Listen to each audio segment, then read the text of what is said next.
salut Dan. Merci de m'accueillir dans ta cabane à tuc. Cabane à tuc. Ça fait grand plaisir. Ça vient de où, ce nom-là, la cabane à tuc? Bien, c'est quand j'ai fait l'évaporateur, la partie qui laisse sortir la vapeur. C'était complètement fermé, ce plancher-là, initialement, dans la cabane, quand je l'ai entrepris. Ça. Puis, ben c'est ça. Là, j'ai l'impression de faire une tuque. Fait que je l'ai appelé la cabane à tuque. J'ai vu qu'il y a une autre cabane qui s'appelle comme ça, là, dernièrement, là, dans le journal, mais je l'avais appelé de même avant. OK. Parfait, mais une cabane commerciale, moi, c'est pas commercial, évidemment. Okay. Puis, ça fait longtemps que tu fais du sirop de cette façon-là, artisanal? Ça va faire 11 ans que je suis à retraite. Ma première saison, c'est en 2016. Mais j'ai manqué une année l'année passée à cause d'une opération. Mais ça a commencé vraiment progressivement à essai-erreur. J'ai utilisé beaucoup de propane pour finir le sirop à un moment donné, puis des instruments, des densimètres, puis des thermomètres pour évaluer la bonne teneur de sucre dans l'eau. Puis je pétais les instruments. Il faut toujours jouer avec la température parce que c'était trop chaud. J'ai pété un densimètre en le mettant dans l'eau trop chaude. Fait qu'à un moment donné, j'ai découvert le réflectomètre. Ça, c'est fantastique, cette petite patente-là. Ça donne exactement le taux de sucre que tu as dans ton sang. Il faut atteindre 66 Brix. Fait que ça a été un grand avancement parce que je peux continuer à bouillir sans jouer avec la température tout le temps. Parce que des fois, quand je n'étais pas sûr, il fallait que j'arrête mon feu pour mesurer le temps que le sirop se refroidisse pour ne pas péter les instruments. Fait que ça nuisait à la qualité. Puis le temps, c'était vraiment pas si agréable que ça. Puis je finissais ça à l'extérieur de la cabane, sur le propane. Maintenant, je fais du sirop brut, quand j'en ai à peu près 6 litres. Là, je rentre à la maison, j'égalise tout ça, je filtre avec des espèces de gros filtres. Ça ressemble à des mangeoires à chevaux. Là. Un filtre, c'est comme une feutrine. Puis un autre filtre, genre filtre à café, c'est des gros filtres que tu mets puis que tu filtres ton sirop avec ça. Tu sais. Mais ça vient... Il y a beaucoup de pertes. À chaque étape, il y a beaucoup de pertes. Parce que il y a toujours des déchets comme la pierre à sucre qui origine de l'acide malique là, dans l'eau qui se transforme en pierre, mais ça au bouillage, mais ça bouche là, les filtres. Là. Ça fait que tu perds du sirop là-dedans parce qu'il en reste emprisonné. Fait que, admettons que j'ai 6 litres de brut, je vais peut-être finir avec 5,75 de clair comme celui qui est là. Okay. Comment ça a commencé? C'est quoi le déclic? Là, Bien, j'ai toujours voulu faire ça. En fait, puis il y a une des choses qui... J'adore le sirop, là. Je suis fou du sirop, ça fait longtemps. Là. Ouais. Ma grand-mère me faisait des petites trempettes de toast, de pain de ménage dans du sirop, puis ça m'a...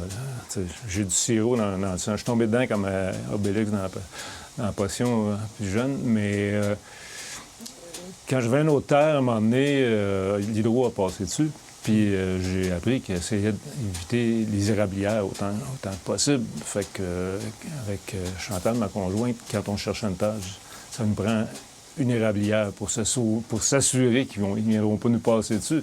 C'est pas un gage de sécurité parce qu'on sait qu'il y en a qui sont fait passer dessus pareil à Saint-Adolphe, même avec une érablière. Mais j'avais vraiment envie de faire ça, puis je n'aime pas du tout la période où est-ce que la neige fond. C'est la période de l'année qui me déprime le plus. Avoir aussi des déchets que les gens laissent au cours de l'hiver, c'est déprimant. Puis, ben ça me fait vraiment aimer cette période-là parce que, tu sais, sinon, il n'y a pas tellement de choses que tu peux faire dans le bois, mais là, plein de choses que tu peux faire dans le bois. Tu sais. Puis ça fait juste du sens. Tu sais, on a cette richesse-là, on a la ressource de l'eau comme telle, mais la ressource pour la transformer en sirop avec le bois même, là, les érables, parce que je chauffe en majorité avec des érables d'ici. Là.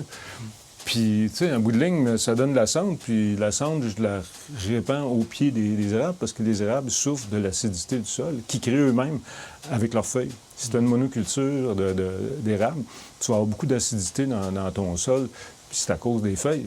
Mais les sols acides, les hêtres aiment beaucoup ça. Puis les hêtres sont en compétition directe avec les érables. Fait que, en tout cas, je leur donne un petit peu. D'ailleurs, en acériculture biologique, le seul amendement que tu peux faire, c'est de mettre de la cendre.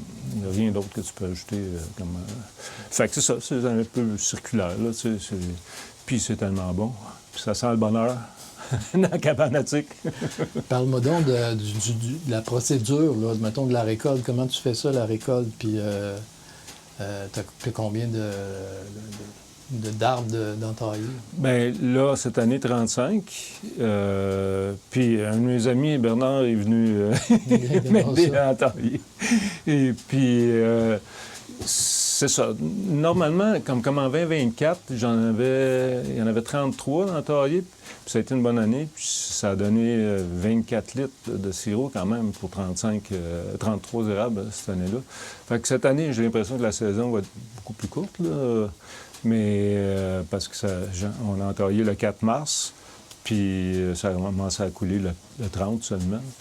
Donc, c'est très récent, là. Fait que j'ai juste 5,5 litres de fête brute. Mais, ben c'est ça. La récolte se fait manuellement, là, avec un traîneau skidoo, là, quand on s'attelle comme des chevaux, puis on tire le baril, là. La dernière fois, c'était 78 litres qu'il y avait dedans. Fait que tu mets des raquettes, puis ouais. tu fais le tour. Oui, des raquettes. Puis là, c'est nouveau de cette année. Avant, je le tirais par en arrière avec mon crochet à pulpe.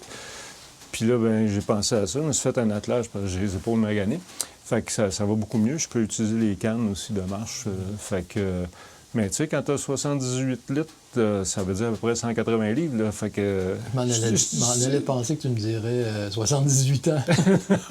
Non. 78 litres. Oui, 78 litres qu'il y avait la dernière fois, ça pèse 180 livres. Ça pèse mon poids. Il faut que tu traînes ça, puis la neige, souvent, un collant. Oui, c'est ça. Il y a des petits risques là, en descente, surtout. Là, mais... Ouais. C'est ça, c'est du travail de cheval. Initialement, j'ai essayé avec, quand on avait nos 2 huskies, j'ai essayé des attelés, puis de leur dire « reste ». C'est le fun avec des huskies, ça. Fait que je suis mieux de le faire, mais j'aimerais ça le faire avec un cheval. Mais regarde, un jour peut-être. On ne sait jamais. Il paraît que tu as donné des noms à tes arbres, là. Oui. Est-ce qu'ils ont tous des noms ou non, juste quelques-uns? Non, il y en a qui ont juste une petite tape sur les fesses là, pour leur dire merci une fois de temps en temps, mais... Effectivement, là, il y a Petit Monsieur, il y a Chouchou, il y a Batman, Robin, il y a Johnny West, il y a Mon Gros, Mon Beau, Mr. Big, la famille La Montagne, les cousins La Montagne. Oui, c'est ça. Je leur parle parce que, tu sais, ils sont fins avec nous autres, là, tu sais. Ouais. Puis c'est... Je pense que je le fais à chaque fois, mais quand je finis ma run, normalement, je me reviens d'abord, puis je remercie toute la gang, tu sais. Ouais. C'est vraiment... Je suis vraiment... La magie de ça m'émeut pas mal. Je veux dire, j'en reviens pas qu'on puisse faire ça. Quelque chose qu'on aurait pu penser qui... C'est probablement, ça a été trouvé par erreur. Là, ouais. Les Iroquois, je pense qu'ils ont commencé à faire le sirop en premier. Fait que depuis combien de millénaires? On ne sait pas, là, mais n'empêche que... Puis, tu sais, t'essaies de mettre un chalumeau dans un autre arbre, comme ça m'est arrivé, comme néophyte, d'en mettre un dans un tilleul. Poète, il n'y a rien qui sort de là. Ben, tu peux entailler, effectivement, les bouleaux après la saison d'érable. Ça coule, en Moses. Mais je trouve ça magique. Je trouve ça, c'est comme de l'alchimie, là. Je sais pas. Mais comment tu te sens quand tu es à côté, justement, de ton poêle à bois, puis que ça t'arrive-tu de réfléchir, de penser à ce que la vie te donne, ou je sais pas quoi? Bien, en tout cas, je me trouve très, très, très privilégié de pouvoir faire ça, d'avoir la santé encore pour le faire. Puis, bien, dernièrement, j'ai eu le réflexe, plus jeune, effectivement, je trouvais pas la vie nécessairement bien jojo. Puis, je me souviens même, quand j'étais au cégep, cette période-là, c'était comme... juste parce que j'étais un gars, je voulais mettre fin à l'aventure, puis j'ai bien failli, en fait. Puis là, à cette heure, je regarde ça avec recul, puis là,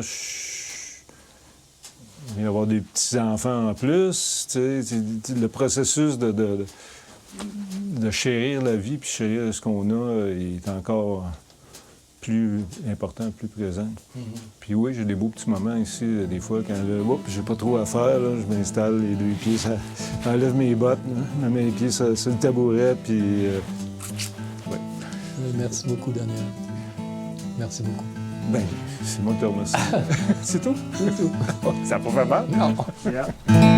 65, c'est le 0. 66. 66, on est là. On est rendu là.